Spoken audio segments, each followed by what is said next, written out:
जाऊया पुढच्या बातम्यांकडे. बातम्यांचा आढावा टॉप 50. अजितदादा असताना विलिनीकरणाची चर्चा झाल्या, मात्र आता नव्यानं कुठलीही चर्चा सुरू झाली नसल्याचं राष्ट्रवादीचे प्रदेशाध्यक्ष सुनील तटकरे यांनी स्पष्ट केलंय.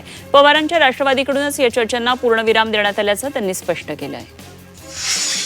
संजय राऊतांनी मुख्यमंत्री फडणवीसांना पत्र लिहिलंय. 18 तारखेला नागपूरमध्ये होणाऱ्या रामरक्षा आंदोलनात सहभागी होण्याचं निमंत्रण राऊतांकडून देण्यात आलंय. तर यानंतर भाजप नेते नवनाथ बन यांनी ठाकरेंना टोला लगावलाय. राष्ट्रवादी माजी आमदार अमोल मिटकरी यांनी कृषी मंत्री दत्तात्रय भरणे यांच्यावर जाहीर नाराजी व्यक्त केली आहे. शेतकऱ्यांच्या समस्या मांडण्यासाठी पक्षातील कार्यकर्त्यांना भरणेंना वारंवार संपर्क साधला, मात्र कृषी मंत्र्यांनी फोन उचलला नाही असा आरोप मिटकरींनी केला आहे. दिल्लीत सामाजिक कार्यकर्ते सोनम वांगचुक यांच्या उपोषणाचा 19वा दिवस आहे. सोनम वांगचुक यांच्या मागण्यांना राज ठाकरेंनी पाठिंबा दिलाय.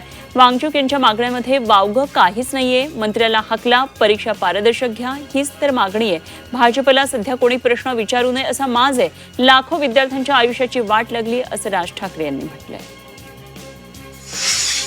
अयोध्येतील राम मंदिर दानचोरीबाबत उत्तर प्रदेशमधले भाजपचे आमदार आणि उत्तर प्रदेशच्या विधानसभेचे अध्यक्ष सतीन महाना यांनी एक अजब वक्तव्य केलंय. ज्यांची श्रद्धा खरी नव्हती, ज्यांनी शुद्ध भावनेनं दान केलं नव्हतं, त्यांचे पैसे दानपेटीतून चोरीला गेल्याचं वक्तव्य महाना यांनी केलंय. दरम्यान त्यांच्या या वक्तव्यामुळे आता वाद निर्माण होण्याची शक्यता आहे. बीड जिल्ह्याच्या पालकमंत्री सुनेत्रा पवार आहेत, पण आपण बीडचे पालक आहोत असं विधान मंत्री पंकजा मुंडे यांनी केलंय. संपर्क मंत्री म्हणून जिल्ह्यातील विकास कामांवर लक्ष असल्याचं त्यांनी म्हटलंय. सुनेत्रा पवारांसोबत बैठक झाली. विकास कामांवर मिळून काम करण्याबाबत त्यांनी सकारात्मक प्रतिसाद दिल्याचंही सांगितलं. पावसाळी अधिवेशनापूर्वी लोकसभा सचिवालयानं खासदारांना महत्त्वाच्या सूचना जारी केल्या. स्मार्ट घड्याळ, स्मार्ट चष्मे, पेन, कॅमेरा यासारख्या अत्याधुनिक उपकरणांचा संसद परिसरात वापर करू नये असं सचिवालयानं स्पष्ट केलंय. छत्रपती संभाजीनगरच्या नवीन पाणी पुरवठा योजनेच्या कामातील दिरंगाईवर मुख्यमंत्री देवेंद्र फडणवीस यांनी तीव्र नाराजी व्यक्त केली आहे. मुंबईत झालेल्या उच्चस्तरीय बैठकीत कंत्राटदार कंपनी आणि महाराष्ट्र जीवन प्राधिकरणाच्या अधिकाऱ्यांची त्यांनी चांगलीच खरडपट्टी काढली. पंढरपूरमध्ये श्री विठ्ठल रुक्मिणी मंदिरातील व्हीआयपी दर्शन बंदीच्या आदेशावरून वाद निर्माण झाला. आजपासून व्हीआयपी दर्शन बंद असताना मंत्री गुलाबराव पाटलांसोबत आलेल्या काही कार्यकर्त्यांनी आणि पदाधिकाऱ्यांनी मंदिरात प्रवेश करत दर्शन घेतल्याचा आरोप होतोय. तळ कोकणात पावसानं दडी मारल्यानं भातशेती सुकू लागली आहे आणि याची दखल घेत सिंधुदुर्ग जिल्ह्याचे पालकमंत्री नितेश राणे यांनी नुकसानग्रस्त भागात जाऊन पाहणी केली. यावेळी मंत्री राणेंनी तातडीने पंचनामे करण्याचे निर्देश दिले. ही परिस्थिती कोकणामध्ये पहिल्यांदाच उद्भवलेली आहे, त्यामुळे कोणत्या निकषाअंतर्गत मदत करता येईल याची माहिती घेऊन उपाययोजना करू असं आश्वासन दिलंय. फडणवीसांच्या बालेकिल्ल्यामध्ये उद्धव ठाकरेंचा 18 जुलैला रामरक्षा आंदोलन होणार आहे आणि मंदिर समितीकडून या आंदोलनाला परवानगी देण्यात आलेली आहे. राजकीय कार्यक्रमानंतर उद्धव ठाकरे मंदिरात रामरक्षा पठण करणार आहेत. खासदार संजय राऊत यांनी याबाबतची माहिती दिली आहे. भंडाऱ्यामध्ये गेल्या 13 दिवसांपासून सुरू असलेल्या कंत्राटी सफाई कामगारांनी संपा अखेर मागे घेतलाय आणि लिखित आश्वासनानंतर तुमसर नगर परिषदेसमोर आमरण उपोषण मागे घेण्यात आले. सफाई कामगारांच्या मागण्यांना अखेर यश मिळाले. मुंबईतल्या नायगावमध्ये बीडीडीचा रहिवाशांकडून जन आंदोलन करण्यात आलं. विविध मागण्यांसाठी रहिवासी आक्रमक होऊन आंदोलन करण्यात आलं. तुकाराम मुंढेंच्या समर्थनार्थ सांगलीच्या कडेगाव तहसील कार्यालयावर मोर्चा काढण्यात आला. अन्न औषध प्रशासन विभागाच्या कारवाईचं यावेळी स्वागत करण्यात आलं. या मोर्चामध्ये शेतकरी संघटनेचे नेते रघुनाथ पाटील हे देखील सहभागी झाले. अकोल्यात शेतकऱ्यांनी जलसमाधी आंदोलन केलं. रेल्वे कामामुळे 300 एकर शेती जलमय झाली. पिकांसह सुपीक जमिनीचं मोठं नुकसान झालं. प्रशासनानं कुठलीही ठोस उपाययोजना न केल्यानं संतप्त शेतकऱ्यांनी जलसमाधी आंदोलन करत प्रशासनाचा निषेध नोंदवला. अमरावतीच्या चांदूरमध्ये पेपरफुटी विरोधात विद्यार्थ्यांनी आंदोलन केलं. यावेळी आंदोलनात पारदर्शक परीक्षा प्रक्रिया राबवण्याची मागणी करण्यात आली. या आंदोलनामध्ये विद्यार्थ्यांनी मोठ्या प्रमाणामध्ये सहभाग घेतला.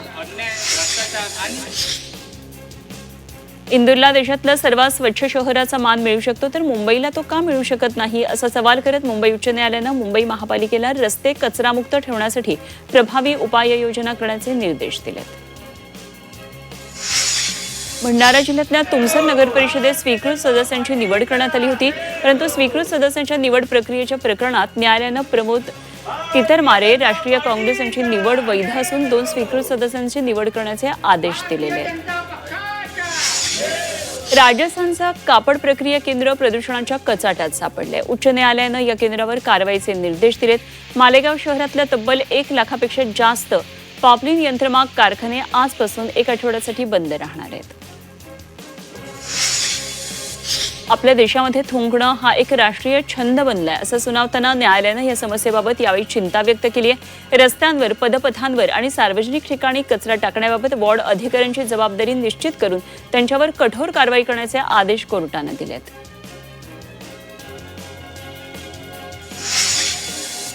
महापालिकेच्या भाजी मंडयांच्या डागडुजीवर कोट्यवधी रुपयांचा खर्च करण्याऐवजी त्यासाठी धोरण तयार करा असा आग्रह स्थायी समितीच्या बैठकीत सदस्यांनी धरलाय. यानंतर स्थायी समिती अध्यक्ष प्रभाकर शिंदेंनी दादरमधल्या स्वातंत्र्यवीर सावरकर मंडईच्या डागडुजीचा प्रस्ताव राखून ठेवला. भंडारा शहरातल्या इमारतीवर जीव धोक्यात घालून मधमाशांचं पोळं काढण्याचा प्रकार समोर आला. 4 मजली इमारतीच्या टोकावर कोणत्याही सुरक्षात्मक साधनांशिवाय केवळ दोराच्या सहाय्यानं काही तरुण पोळे काढताना दिसतात. या धोकादायक प्रकारामुळे अपघात झाला तर जबाबदार कोण असा प्रश्न उपस्थित होतोय.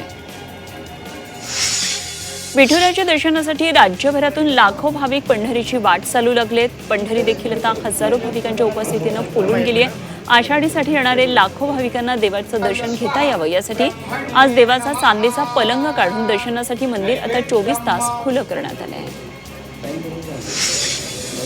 मंत्री छगन भुजबळ यांच्या विशेष प्रयत्नातून येवला शहरासाठी 1,60,025 कोटी रुपयांचा येसगाव पाणीपुरवठा योजना मंजूर झाली आहे. अमृत 2.0 अभियानांतर्गत राज्य शासनाची प्रशासकीय मान्यता मिळाली आहे आणि या योजनेमुळे 2056 पर्यंत येवला शहराचा पिण्याचा प्रश्न मिटणार आहे.